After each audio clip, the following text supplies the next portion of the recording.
Los puentes colgantes que cruzan las aguas del Bósforo unen las tierras de Europa con las de Asia.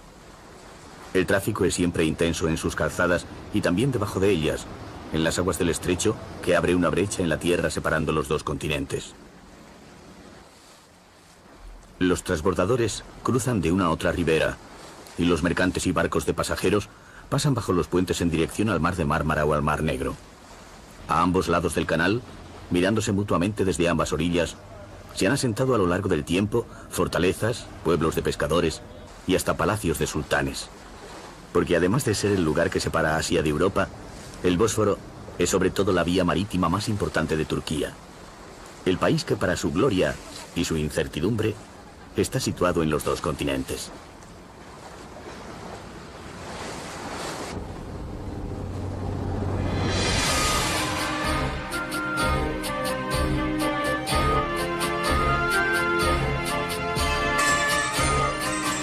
En la boca del estrecho, dando la cara al mar de Mármara, se halla Estambul. En la actualidad y en la memoria, es la puerta de Oriente para unos y de Occidente para otros. Inexpugnable y deseada a lo largo de los siglos. Ha sido destino de todos los viajes. El Bósforo sigue su camino hacia el mar. Y a la derecha surge un entrante de agua muy profundo, el Cuerno de Oro, que separa la parte antigua de Estambul de la ciudad nueva, unidas las dos por el puente de Gálata.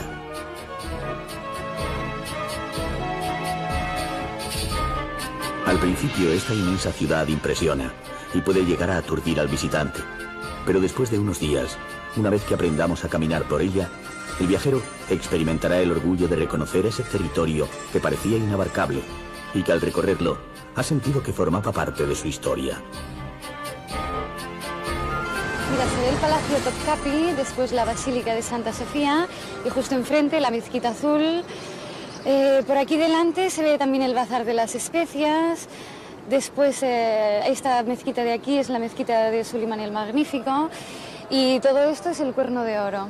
La verdad es que creo que es una ciudad muy impresionante, pero no solo porque tenga así un skylight muy bonito, sino porque me encanta el movimiento de gente que hay por las calles cuando te pones por dentro de los bazares, por las calles estrechitas, la gente, ver los niños, coger un taxi y simplemente ver la vida de la ciudad es magnífico.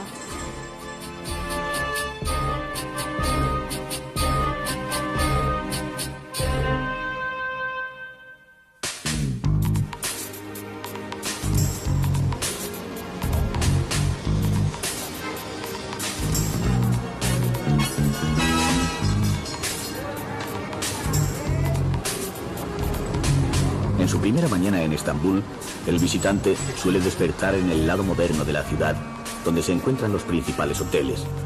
Por eso, su contacto callejero inicial será con la plaza Taksim y la Istiklal Caddesi. La calle Istiklal era el centro del antiguo barrio de Pera, donde habitaban las comunidades extranjeras de Estambul. Un barrio burgués de comerciantes y banqueros que durante el siglo XIX marcó la pauta de lo que era moderno y cosmopolita. Cuando terminó una forma de vida, fue declinando poco a poco la importancia del barrio, pero todavía ahora es un lugar muy popular que mantiene el carácter bullicioso y comercial. No será difícil entenderse en calles y comercios de Estambul. En la reforma de la lengua que llevó a cabo Atatürk en 1928, se abandonó el alfabeto árabe y desde entonces se utilizan los caracteres latinos. Fue una renovación total. Se suprimieron todas las palabras árabes o persas y se elaboró un idioma casi nuevo, que es el turco actual.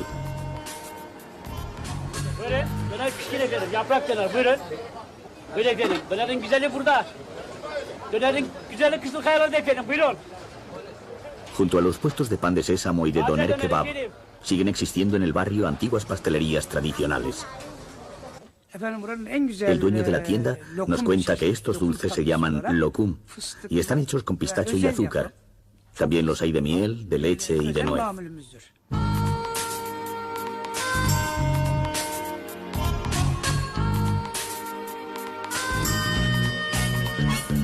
Cogemos un taxi.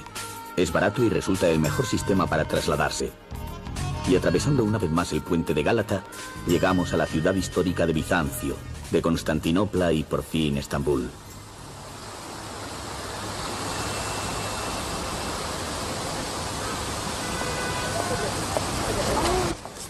Los relatos más antiguos sobre Bizancio cuentan que fue una colonia edificada por los griegos, que extendían sus dominios por las costas del Bósforo.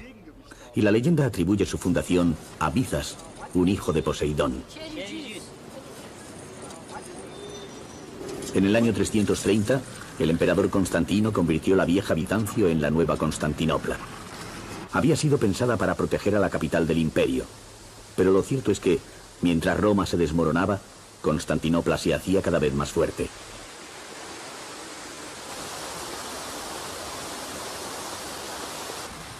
Los bárbaros asolaban las ciudades de Occidente y en Constantinopla crecían los palacios. En el siglo VI, Justiniano consolidó el Imperio de Oriente y en el 532 comenzó la construcción de Santa Sofía. A mediados del siglo XV, los turcos de la dinastía otomana ya eran dueños de casi todo el antiguo imperio bizantino. Solo Constantinopla resistía en su península. En 1453, el sultán Mehmed II emplea todas sus fuerzas en el asedio implacable de la ciudad, que por fin es conquistada el 29 de mayo y se convierte en Estambul. Se cuenta que el sultán entró a caballo en la catedral de Santa Sofía, que a partir de entonces pasó a ser mezquita. Actualmente, Santa Sofía es un museo, y podría decirse que es el monumento donde mejor se puede estudiar tanto la historia de la represión como la de la tolerancia. Los grandes rosetones con leyendas en árabe tapan la decoración de la antigua catedral y las cruces están arrancadas. Al mismo tiempo, los mosaicos que representaban la figura de la Virgen fueron respetados como reconocimiento a lo que proclamaba otra religión monoteísta, la cristiana, que continuó siendo la creencia de muchos súbditos de los nuevos dueños del imperio.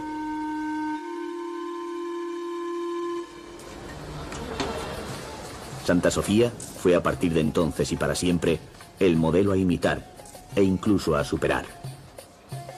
Durante el reinado de Solimán el Magnífico surge la figura de Sinán, el arquitecto infatigable.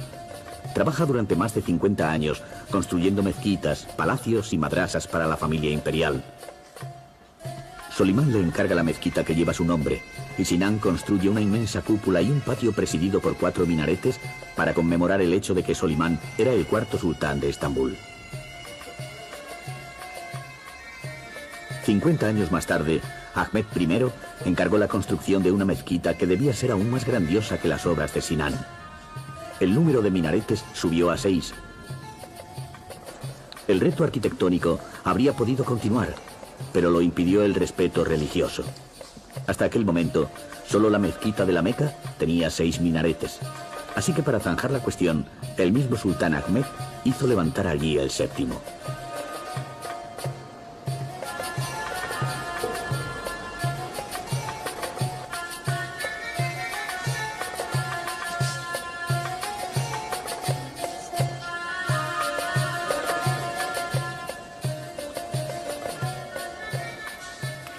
Ibrahim coloca su tenderete desde hace años vendiendo gorros a turistas y nacionales. Como él mismo nos muestra, se usan de diferentes maneras. Birinci model bu. İkinci model aynen göründüğü gibi. En este caso, pueden servirnos para cubrir la cabeza antes de entrar en la mezquita. Los no musulmanes tienen permitida la entrada siempre que vayan correctamente vestidos y dejen el calzado fuera.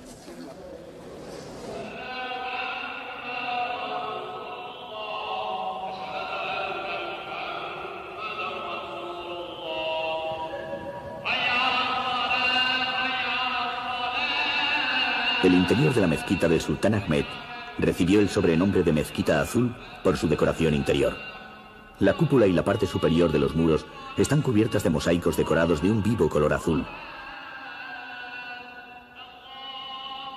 5 veces al día, a la hora de la oración, se hace salir a los turistas y los musulmanes, reclinados en dirección a la Meca, pronuncian su oración, ocupando cada uno un sitio en las capillas tejidas en la inmensa alfombra que cubre el suelo de la mezquita azul.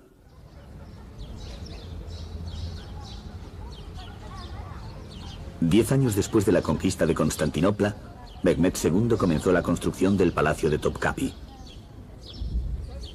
Traspasados los patios y las estancias de gobierno, se llegaba al reducto más secreto, el harén. A lo largo de los siglos, cientos de mujeres destinadas por sus familias a la vida del palacio vivieron e intrigaron entre sus paredes con la única compañía masculina de los eunucos y la ambición de llegar a ser la favorita.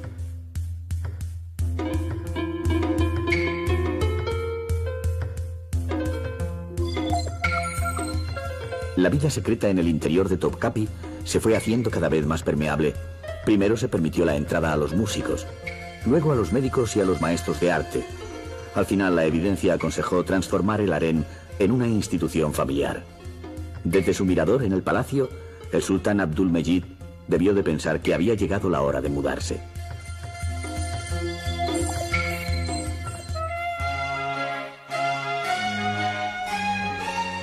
A mediados del siglo XIX, los sultanes otomanos cambiaron su residencia al Palacio de Dolmabahce, a orillas del Bósforo.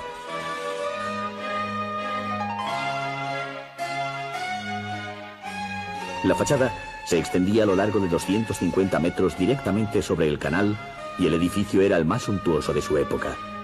Ya no cerraba sus puertas al exterior, al contrario, porque Turquía tenía que incorporarse a un mundo moderno que no aceptaba ya su condición de imperio.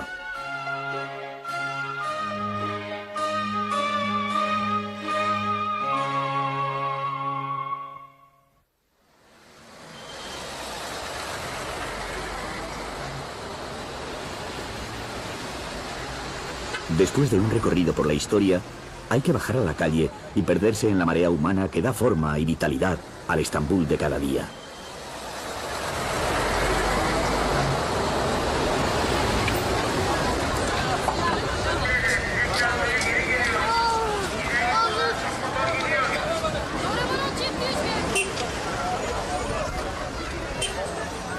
Estamos en Eminönü, a los pies de la mezquita nueva.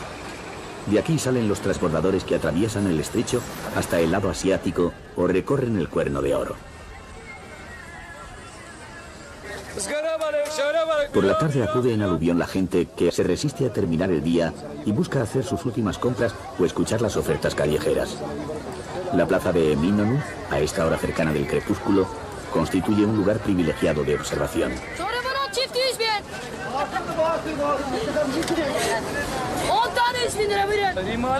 Cuando los otomanos se alinearon con Alemania en la Primera Guerra Mundial y perdieron, el reparto del territorio que hicieron los aliados vencedores estuvo a punto de acabar con el país.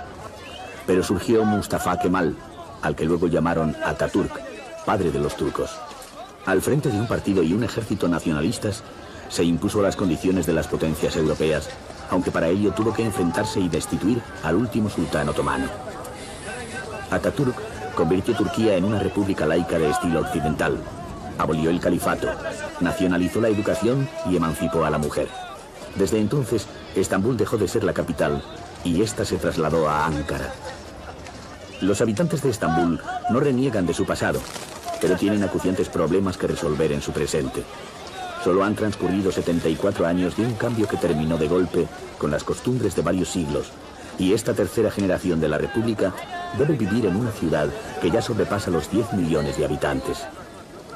No debe de ser fácil vivir con la historia a cuestas, conservando monumentos, tradiciones y todo lo que asombra al viajero europeo, teniendo que resolver al tiempo el reto de la vida cotidiana en un país que mantiene un difícil equilibrio y al que se le resisten las puertas de Europa.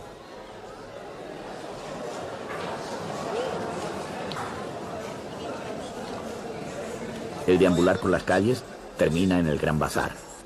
No es un mercado más del Oriente. El Bazar de Estambul fue el centro del comercio mundial y es una auténtica ciudad cubierta que cobija más de 5.000 tiendas.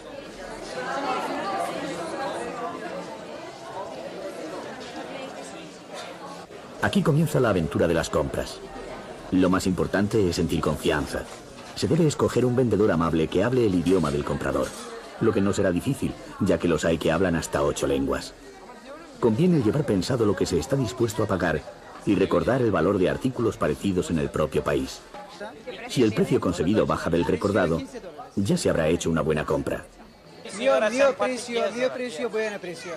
fuerte, muy fuerte. No es posible. Después de un largo asedio, el final feliz. Todos deben quedar contentos. Último precio para cada 10 dólares.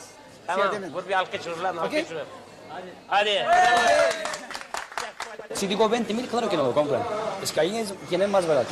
Pero aquí, digamos, por ejemplo, 8.000 o 5.000, dicen, ahí me vale 10, aquí 5 y lo compran. Puedo tener, mi precio cuesta 1.000 pelas. Puedo ganar 4.000, pero al cliente no le importa. Es que él o ellos piensan que tienen un precio razonable.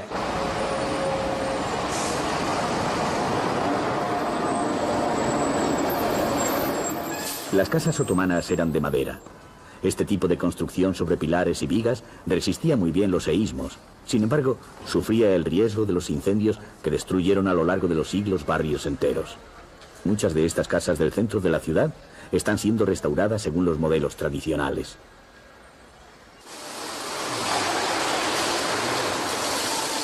Un viajero no puede abandonar Turquía sin haber comprobado la verdad sobre los baños turcos.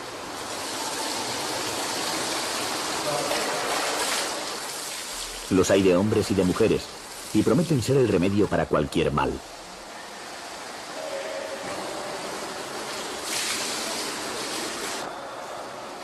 Un cartel en el exterior anuncia las diferentes clases de servicios.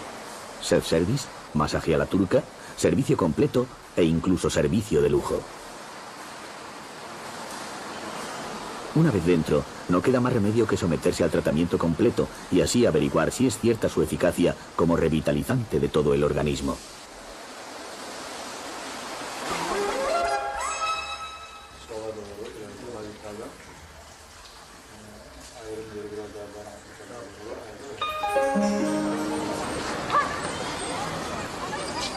El recorrido a ras del suelo de Estambul termina al final del Cuerno de Oro. Allí se encuentra una mezquita, que si bien arquitectónicamente no tiene la importancia de otras, es la más venerada y frecuentada de la ciudad. Se trata de la mezquita de Eyüp. Eyüp era un compañero del profeta Mahoma, su portaestandarte en las batallas, y se cree que murió en un asedio de los árabes a la Constantinopla bizantina.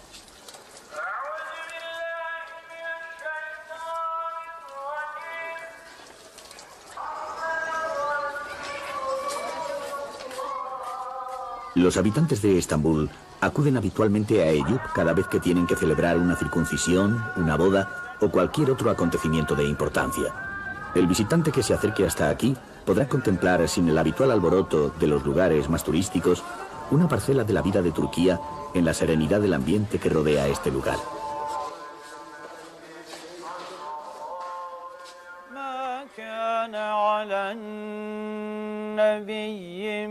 حرج فيما فرض الله له سنة الله في الذين خلوا من قبل وكان أمر الله قدرا مقدورا. En la colina que se levanta sobre la mezquita de Eyüp está el café que frecuentaba el escritor Pierre Loti. Quizá no sea el panorama más bello, pero evoca la ciudad que amaron los visitantes de los viejos tiempos, cuando constituía el lugar de obligado encuentro para todos los viajeros que iban hacia Oriente, y la lista de correos de Estambul era su último destino conocido.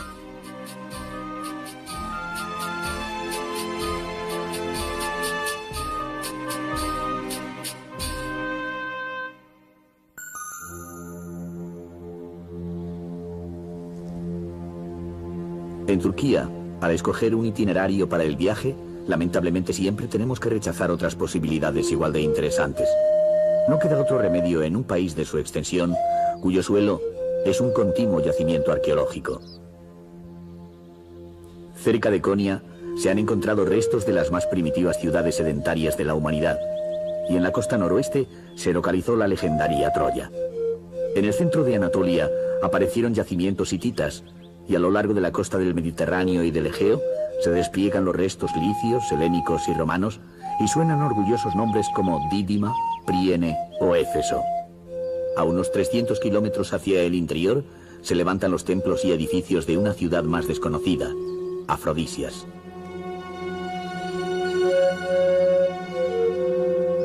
Ciudad olvidada desde la decadencia bizantina, no se sabía mucho de ella hasta que comenzaron las excavaciones a principios de siglo.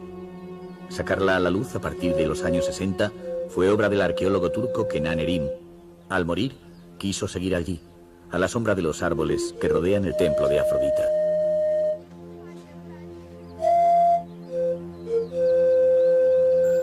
La ciudad se levanta en una altiplanicie rodeada de una cadena montañosa, y los restos que se conservan son del siglo II y I a.C., cuando se consolidó el culto a la diosa que le dio su nombre.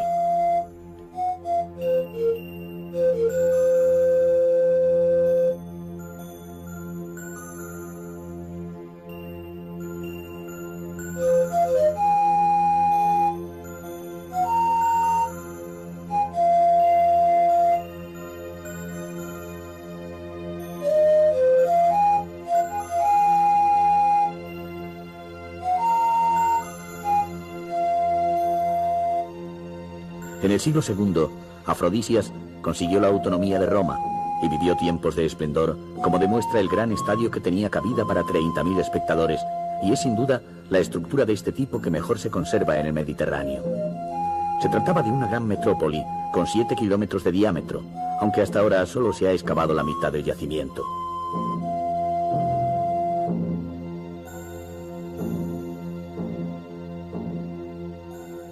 Afrodisias fue una población de artistas.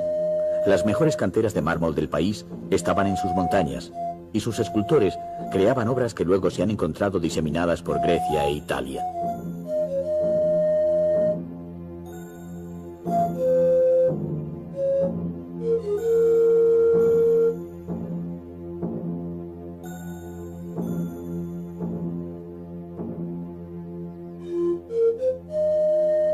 Vivió su decadencia al mismo tiempo que otras ciudades del Imperio bizantino. Las invasiones, los conflictos religiosos y los terremotos la convirtieron en ruinas que durante varios siglos sirvieron de refugio a pastores y rebaños.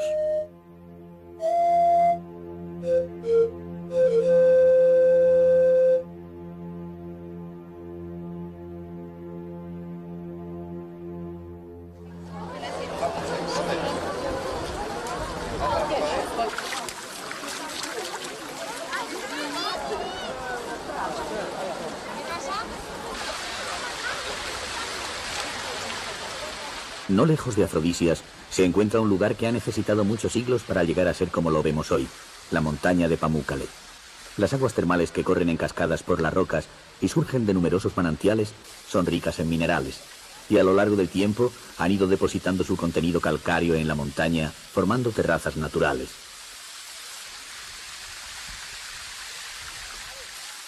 Estas aguas se conocían desde la antigüedad, y fue Athos, el rey de Pérgamo, el primero en fundar junto a ellas una ciudad que llamó Hierápolis, en honor a su esposa Hiera, que fue la pionera de una larga serie de visitantes domingueros a estos estanques de agua caliente y benefactora.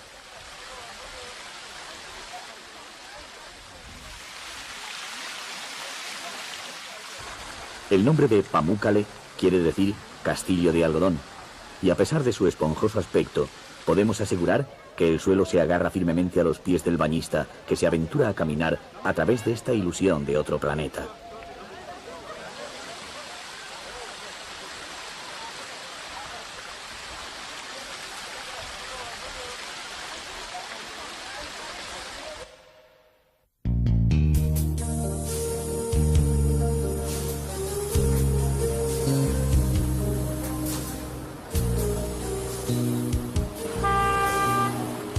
En Turquía es fácil llegar al mar. Lo difícil es escoger a cuál. No será igual viajar por las indómitas costas del Mar Negro que recorrer la vía de comunicación que es el Mar de Mármara. Mientras que visitar el Egeo es como hacer un curso de submarinismo en la cultura. Quizás sin tanto protagonismo, el Mediterráneo baña toda la orilla sur, desde la cosmopolita ciudad de Bodrum hasta la frontera con Siria. En esta prolongada costa hay una región que llama la atención del viajero a la primera mirada que dirija un mapa.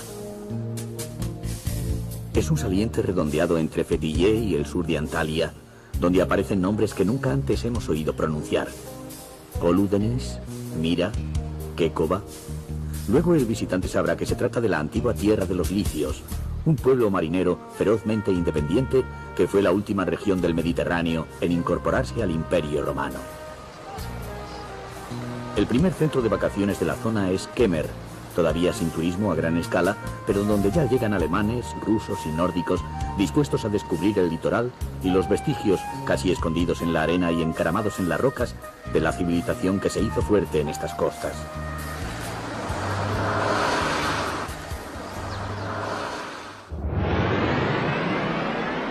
Los habitantes de Licia fueron expertos en el arte de la arquitectura funeraria.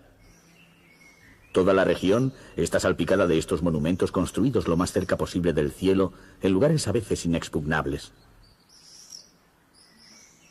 Hacia el exterior, las tumbas de Mira tienen forma de casas o de pequeños templos, y en el interior ocupan varias habitaciones.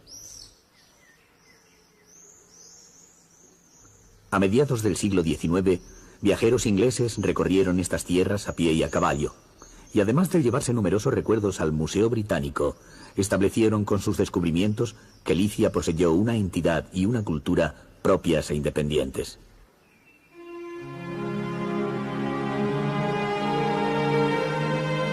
A medio camino entre Mira y la próxima ciudad de Kars, sale la tortuosa carretera que llega hasta Uchaiz, un pueblo en la costa del estrecho de Kekova.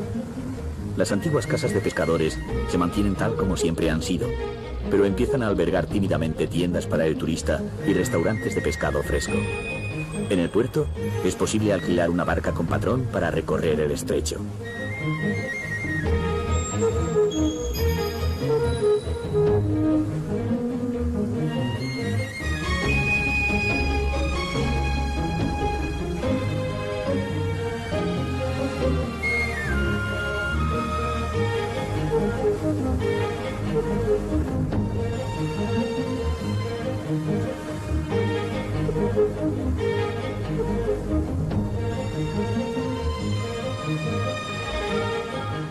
El estrecho de Kekova es la franja de mar que se extiende entre la isla del mismo nombre y la tierra firme. El barco de Ahmed lo recorre bordeando otras pequeñas islas que forman ensenadas y puertos naturales y esconden ruinas y playas, castillos como el de Simena, ciudades sumergidas y cuevas.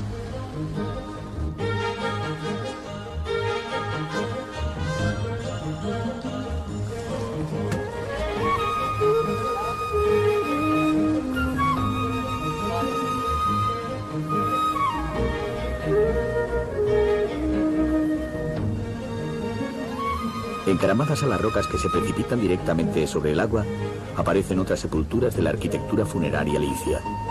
En este caso, las tumbas tienen forma de barca invertida. Sus constructores, al fin y al cabo marineros del Mediterráneo, quizá pensaron que en la otra vida seguirían viviendo frente a la placidez de su mar, y les sería útil tener la barca a mano.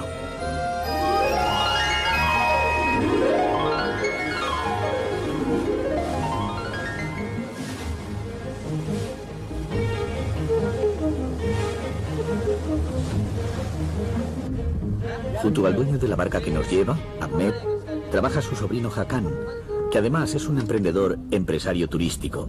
Ha abierto una tienda de alfombras y ha aprendido en poco tiempo italiano e inglés.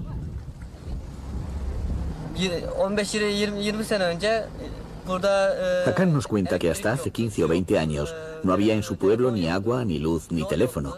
Pero desde que se abrió la carretera han comenzado a llegar los visitantes y la región ha progresado mucho.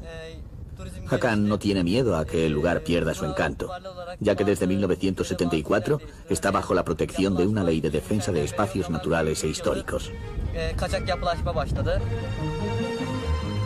Bordeando la isla de Kekova, se pueden ver los restos de una antigua ciudad sumergida en el agua a consecuencia de un seísmo, que pudo suceder en el siglo V o VI a.C.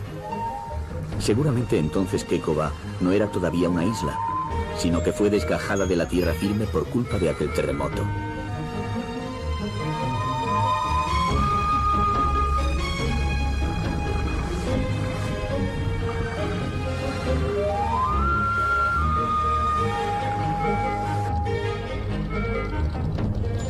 Al atardecer volvemos a Uchaiz, que quizás sea, por lo desconocido, el mejor descubrimiento de Turquía.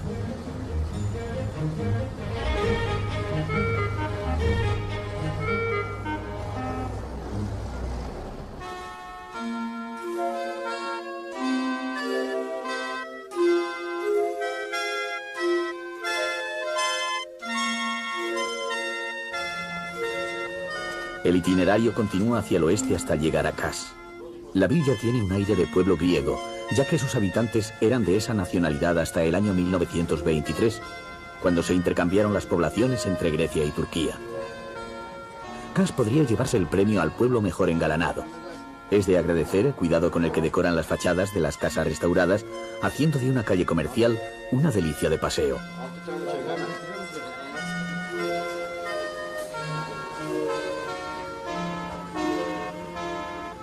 A lo largo del recorrido por las tiendas, una vez más, y a estas alturas del viaje ya se cuentan por decenas, se repetirá la ceremonia del ofrecimiento de té al visitante.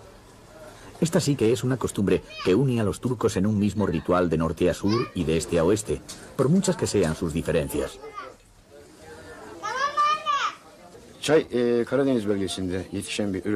El comerciante que ha ofrecido la bebida nos cuenta que el té de Turquía se cultiva en la zona del Mar Negro y es el principio de cualquier relación, ya que se ofrece como símbolo de hospitalidad y deseo de acercamiento. Al final de la calle aparece otro sarcófago licio. Las crónicas de los viajeros ingleses del siglo pasado cuentan que había en esta ciudad y sus alrededores hasta 100 sarcófagos, y aunque ya no quedan tantos, algunos siguen esperando con su barca de piedra la vuelta al mar de su ocupante. En el puerto de Kas, los pescadores descendientes de aquellos marineros continúan realizando sus oficios tradicionales, impasibles ante el nuevo ajetreo de los muelles.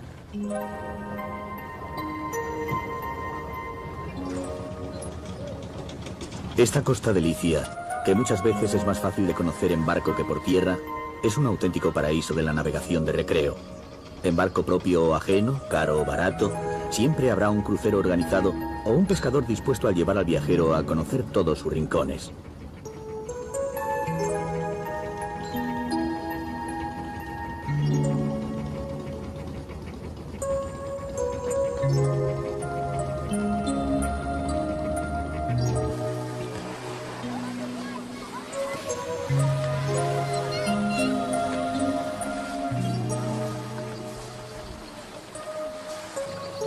Esta región es un raro privilegio para un viajero aventurero.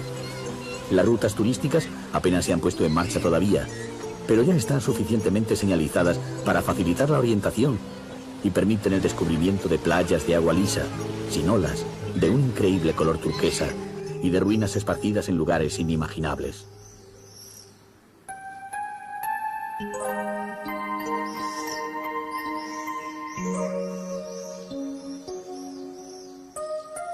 Espacios que provocan la fascinación que cada visitante siente cuando piensa que es el primero que apareció en aquella cala o descubrió el último vestigio antes de que quedara cubierto por la arena.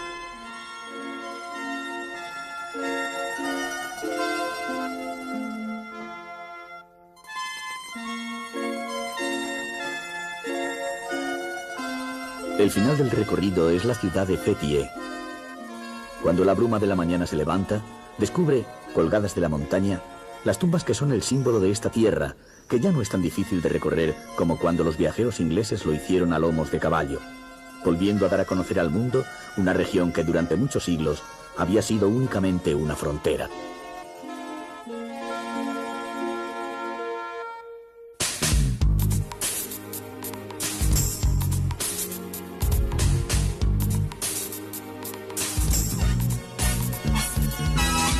Las carreteras de Turquía recorren caminos parecidos a los que sirvieron desde la antigüedad como vías comerciales para comunicar Oriente con Occidente, como la Ruta de la Seda.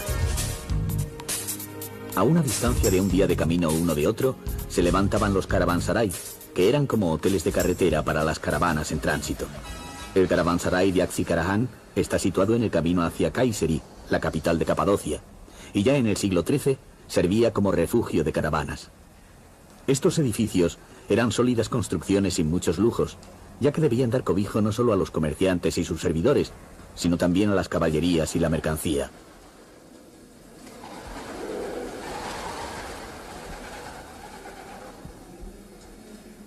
Los muros exteriores de la construcción no tenían ventanas hacia afuera, y al oscurecer se cerraba la puerta que suponía la única entrada al edificio. El caravanserai se convertía así en una fortaleza inexpugnable para proporcionar al viajero un lugar seguro de descanso en el largo camino de Anatolia.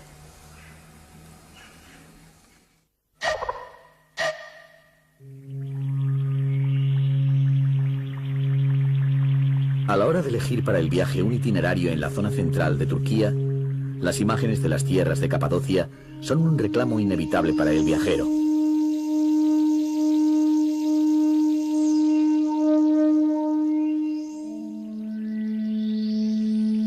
Geográficamente, la Capadocia es la región comprendida en el triángulo que forman las ciudades de Nevşehir, Niğde y Kayseri, que es la capital. Pero la palabra Capadocia remite sobre todo a una comarca que forma un triángulo más pequeño dentro del primero, entre las poblaciones de Abanos, Urgup y Uchisar. Es una zona de geografía atormentada, un territorio cerrado que ha ido escribiendo su propia y particular historia, y donde a lo largo de los siglos se refugiaron los proscritos, los perseguidos y todos los buscadores de silencio.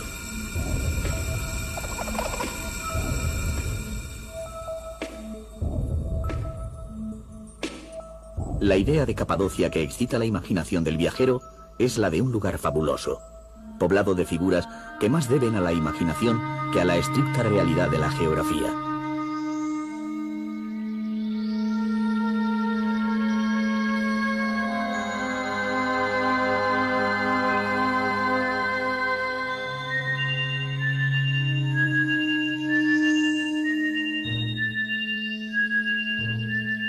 Pasear por la Capadocia cumple la expectativa de haber llegado a un paraje único en el mundo, donde se recortan contra el cielo formas que hasta entonces solo se conocían en sueños.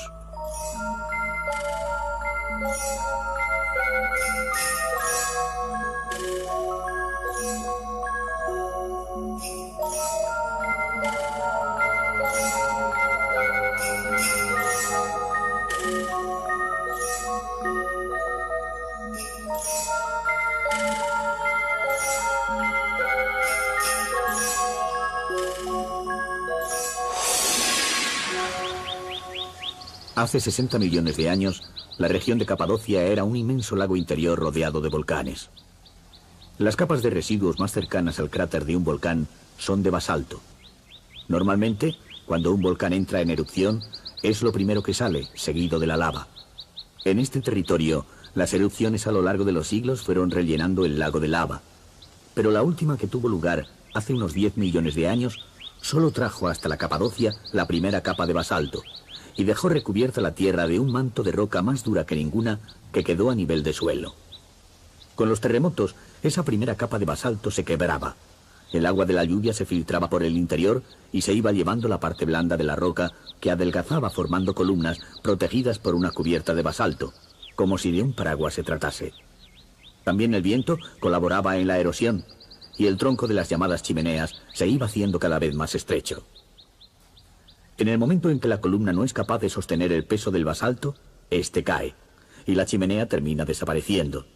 El basalto empieza a proteger otra zona del suelo y así nace una nueva chimenea. Por eso siempre habrá chimeneas en la Capadocia.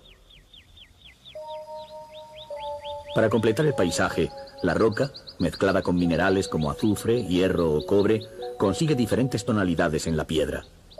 En definitiva, que los caminos del sueño los forjó la naturaleza a lo largo de millones de años. Sin embargo, no determinó las formas que irían apareciendo y no pudo prever lo curioso de algunas.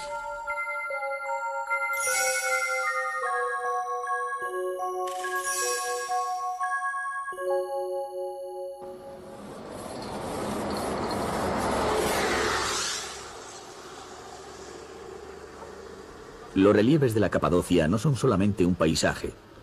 Los habitantes de la zona han utilizado desde siempre sus entrañas para refugiarse o simplemente para habitar en ellas, horadando la piedra porosa.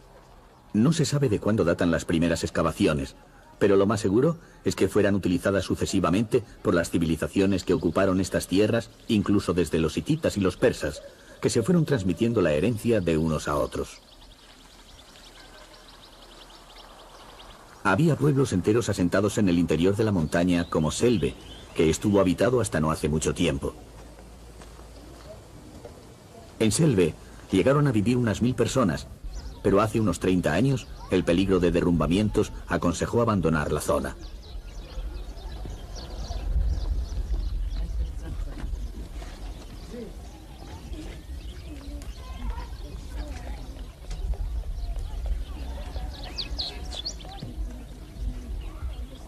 Ya en época más cercana, comenzó la ocupación religiosa de los recovecos volcánicos.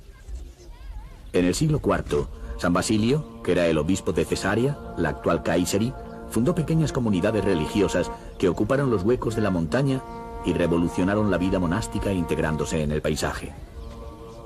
Cuando la doctrina iconoclasta se convirtió en la oficial del Imperio Bizantino, los monjes de Capadocia escondieron sus iconos en las más recónditas cavidades de la piedra hasta que terminó la persecución de las imágenes.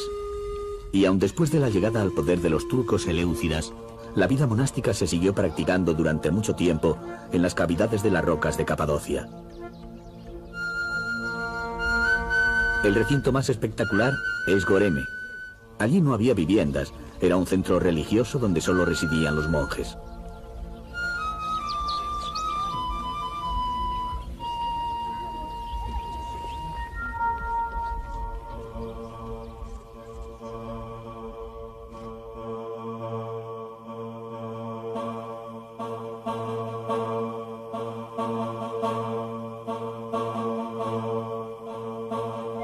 En Goreme hay iglesias señalizadas y de fácil acceso, pero para llegar a otras habrá que pedir a un guía experto que nos acompañe o asumir el riesgo de perderse antes de encontrarlas.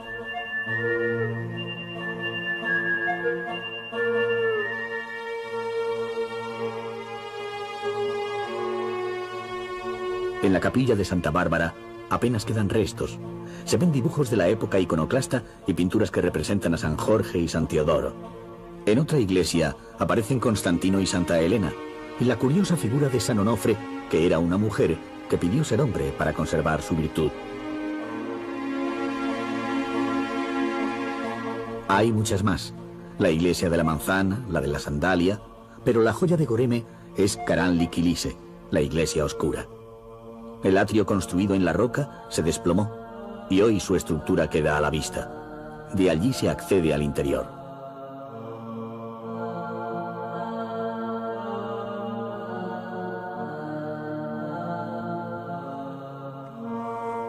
Ha estado cerrada para la restauración de sus frescos durante mucho tiempo, y actualmente los visitantes pueden verla pagando una entrada que por sí sola vale tanto como la que da acceso a todo el resto del museo de Goreme.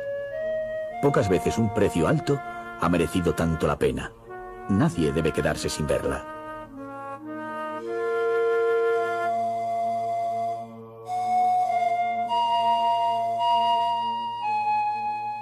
Contemplando los frescos de Karanlik, la ternura invade el pensamiento al imaginar a aquellos personajes enfrascados en la pintura minuciosa de las paredes de una cueva oscura que nos guardaría su regalo a través de los siglos, ajena a las convulsiones que sucedían fuera.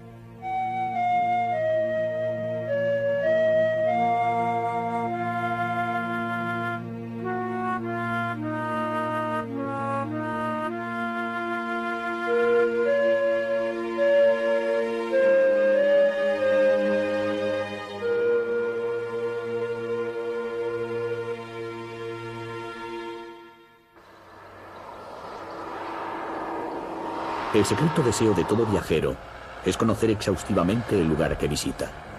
Que nada se le escape, absorber cada detalle, llegar al último rincón, siempre un poco más lejos, más al fondo. A veces es un deseo frustrante, aunque solo sea por la dimensión de los lugares. El pequeño triángulo de Capadocia permite la experiencia de satisfacer nuestra voracidad. Sus carreteras cruzadas van de Urgup a Goreme, de Nevşehir a Uchisar y vuelta por Abanos, cruzando otra vez Urgup para llegar al último de los valles. En autobús, en coche y hasta en bicicleta o andando, la Capadocia es un lugar abarcable. Janet es australiana, de Sydney, y recorre a pie la Capadocia bien protegida del sol. There are many tracks Nos cuenta que aquí es posible este tipo de viaje, ya que hay rutas de senderismo. También se puede contratar un guía y explorar toda la región, pero a ella le gusta ir a su aire. Puede llegar a caminar hasta 18 kilómetros en un día. El matrimonio Benders viene de Austria y son expertos en el viaje en caravana. Piensan que es la mejor manera de conocer esta zona para acercarse a sus costumbres y establecer contacto con la gente.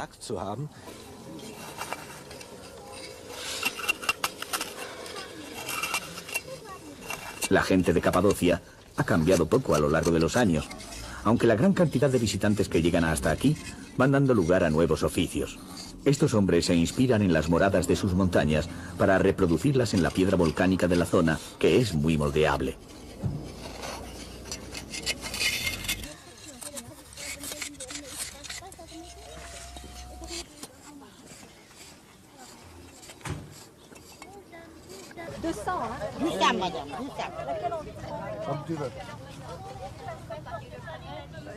Los puestos de muñecas ofrecen su mercancía y las mujeres que las hacen en invierno para venderlas en verano cuentan cómo las fabrican.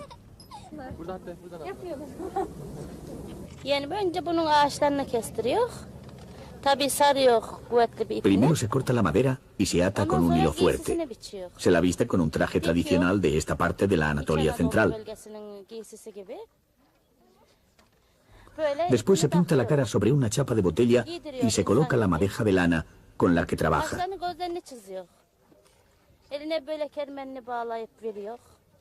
Por último, se le calzan las zapatillas.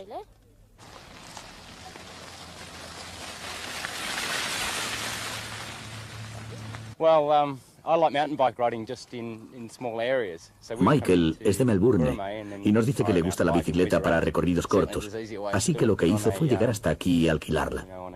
Confiesa que conocer la región en autobús es más cómodo, aunque a él le encanta perderse en bicicleta por los pequeños senderos.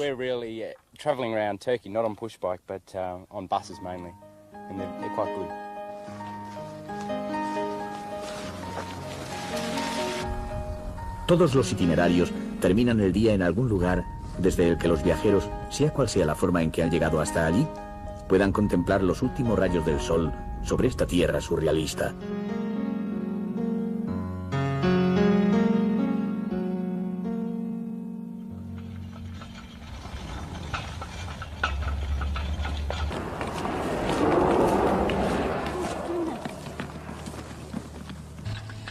Cada país tiene dentro varios países, a veces más diferentes entre sí, que cada uno de ellos con comarcas similares en otras naciones de la Tierra.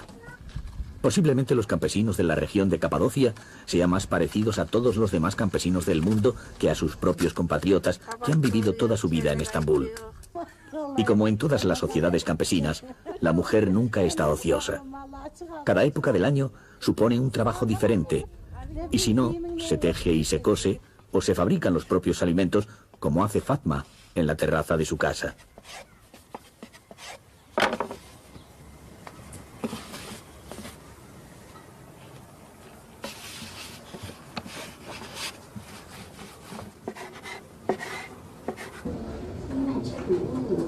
También son las mujeres las que tejen las alfombras a lo largo y ancho de Turquía.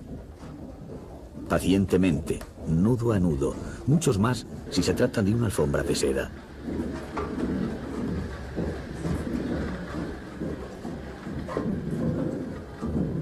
La especialidad es el nudo turco, que da 2 vueltas.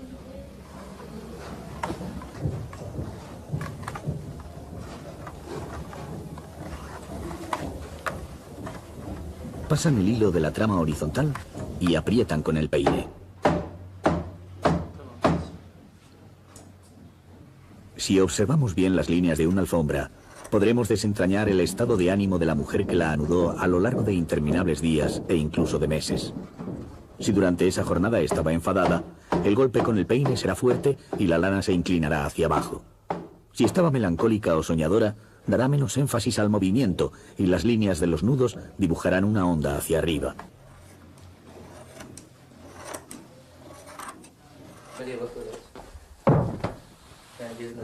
Todas son alfombras tejidas y teñidas a mano que vienen de muchos lugares de Turquía. Las hay nómadas, de Capadocia, de los Montes Tauros y de todos los rincones de Anatolia.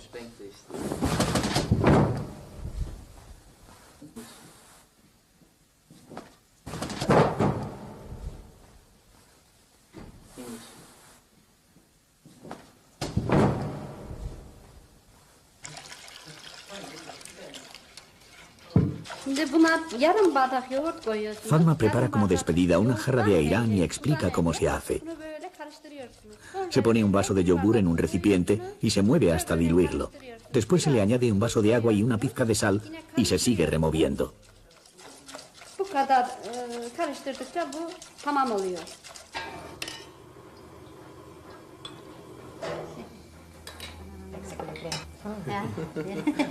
Afiyet olsun. Görüşürüz. Hadi.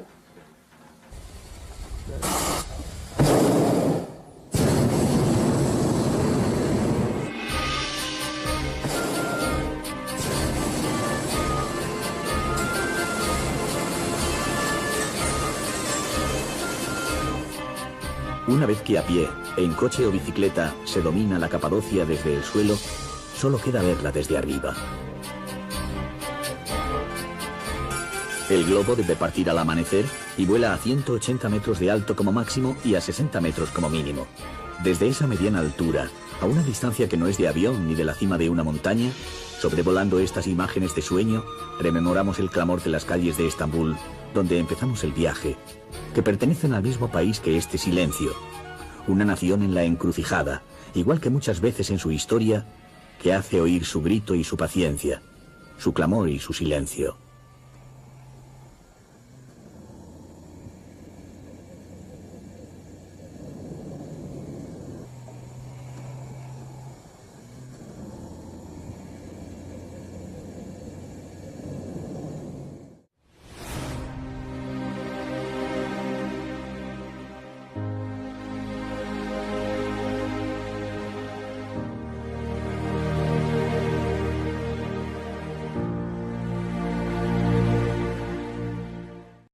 Tradicionales. El dueño de la tienda nos cuenta que estos dulces se llaman lokum y están hechos con pistacho y azúcar. También los hay de miel, de leche y de nuez.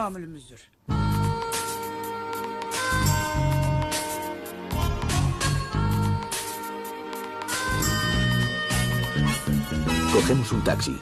Es barato y resulta el mejor sistema para trasladarse. Y atravesando una vez más el puente de Gálata, llegamos a la ciudad histórica de Bizancio, de Constantinopla y por fin Estambul.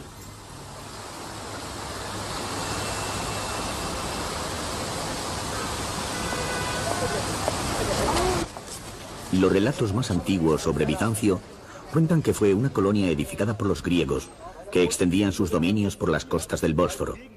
Y la leyenda atribuye su fundación a Bizas, un hijo de Poseidón.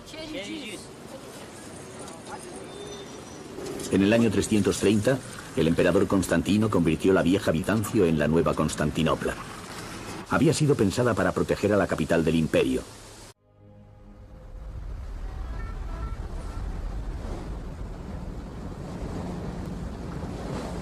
Los puentes colgantes que cruzan las aguas del Bósforo unen las tierras de Europa con las de Asia. El tráfico es siempre intenso en sus calzadas y también debajo de ellas, en las aguas del estrecho, que abre una brecha en la tierra separando los dos continentes. Los transbordadores cruzan de una a otra ribera, y los mercantes y barcos de pasajeros pasan bajo los puentes en dirección al mar de Mármara o al mar Negro. A ambos lados del canal, mirándose mutuamente desde ambas orillas, se han asentado a lo largo del tiempo fortalezas, pueblos de pescadores y hasta palacios de sultanes. Porque además de ser el lugar que separa Asia de Europa, el Bósforo es sobre todo la vía marítima más importante de Turquía. El país que para su gloria y su incertidumbre está situado en los dos continentes.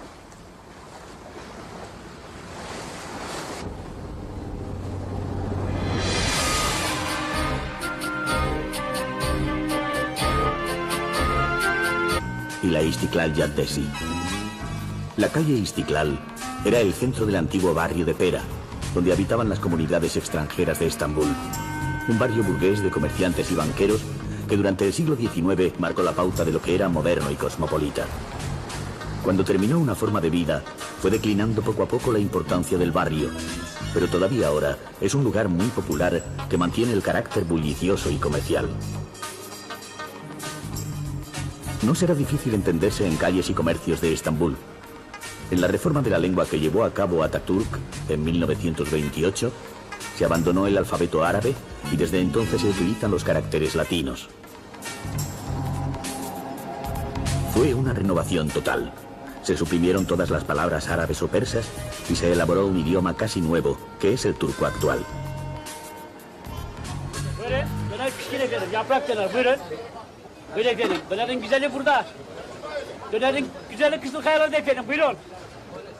Junto a los puestos de pan de sésamo y de doner kebab, siguen existiendo en el barrio antiguas pastelerías. Se ve también el bazar de las especias. Después, esta mezquita de aquí es la mezquita de Sulimán el Magnífico. Y todo esto es el Cuerno de Oro. La verdad es que creo que es una ciudad muy impresionante, pero no solo porque tenga así un skylight muy bonito, sino porque me encanta el movimiento de gente que hay por las calles cuando te pones por dentro de los bazares, por las calles estrechitas, la gente, ver los niños, coger un taxi y simplemente ver la vida de la ciudad es magnífico.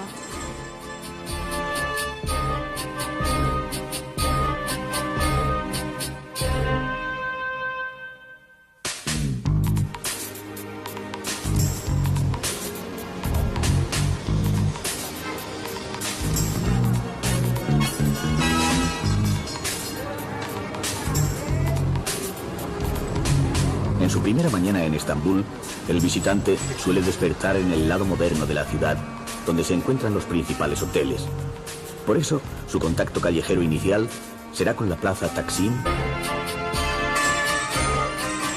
En la boca del estrecho, dando la cara al mar de Mármara, se halla Estambul.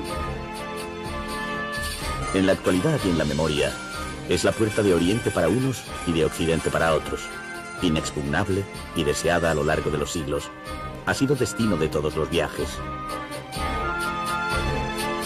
El Bósforo sigue su camino hacia el mar, y a la derecha surge un entrante de agua muy profundo, el Cuerno de Oro, que separa la parte antigua de Estambul de la ciudad nueva, unidas las dos por el puente de Gálata.